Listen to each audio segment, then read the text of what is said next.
guys, today I'm going to be reading Lesson 25, which is The Fun They Had. It's from Isaac Asimov's The Complete Stories, and it's by Isaac Asimov. The selection is illustrated by Alan Flynn, so let's meet the author.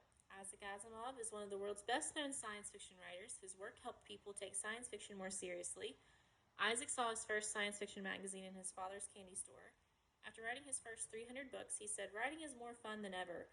The longer I write, the easier it gets." The illustrator is Alan Flynn. Alan Flynn has been an illustrator for more than 20 years with author Jim Sukach. He created a book of detective stories called Elliot's Talking Dog and Other Quick-Solved Mysteries. He has also illustrated Constellations, a glow-in-the-dark astronomy book.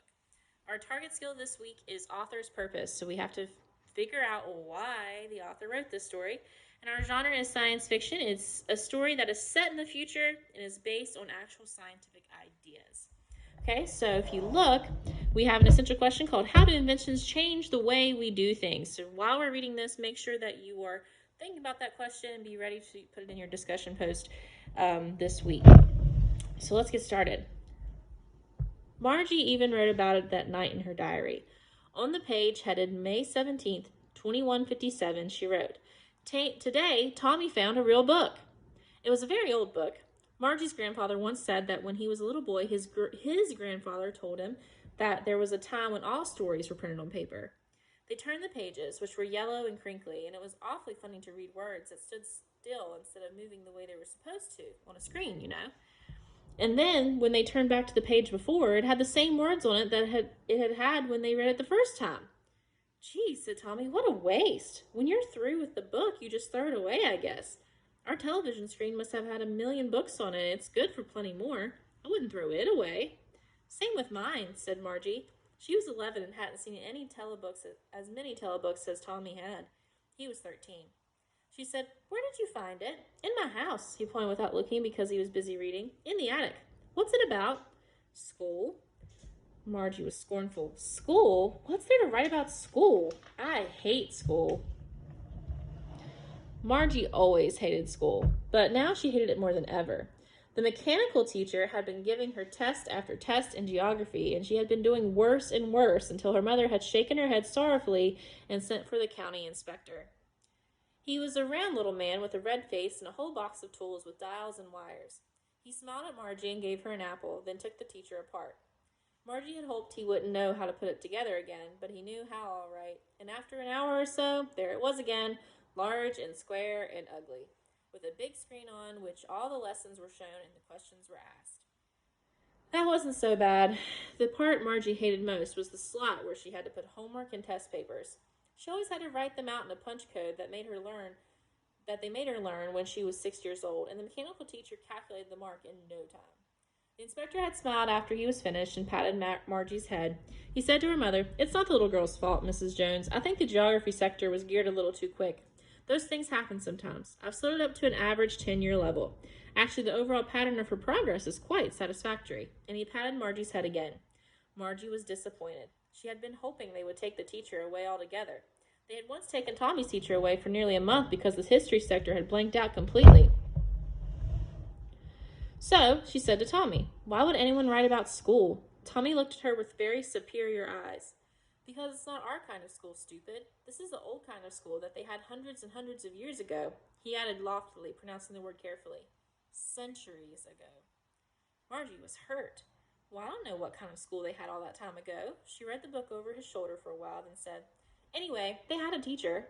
"Sure, they had a teacher, but it wasn't a regular teacher. It was a man." "A man? How could a man be a teacher?" "Well, he just told the boys and girls things and gave them homework and asked them questions."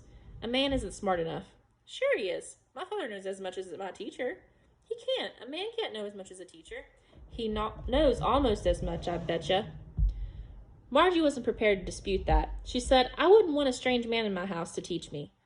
Tommy screamed with laughter. "You don't know much, Margie. The teachers didn't live in the house. They had a special building, and all the kids went there. And all the kids learned the same thing? Sure, if they were the same age. But my mother says a teacher has to be adjusted to fit the mind of each boy and girl it teaches, and that each kid has to be taught differently." "Just the same, they didn't do it that way then. If you don't like it, you don't have to read the book." "I didn't say I didn't like it," Margie said quickly. She wanted to read about those funny schools. They weren't even half finished when Margie's mother called, "Margie, school." Margie looked up. Not yet, Mama. Now, said Mrs. Jones, and it's probably time for Tommy, too. Margie said to Tommy, can I read the book some more with you after school? Maybe, he said nonchalantly.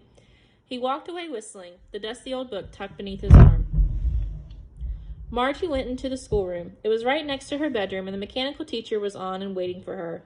It was always on at the same time every day except Saturday and Sunday because their mother said little girls learned better if they learned at regular hours.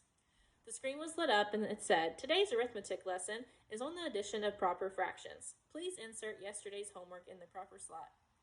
Margie did so with a sigh. She was thinking about the old schools they had when her grandfather's grandfather was a little boy.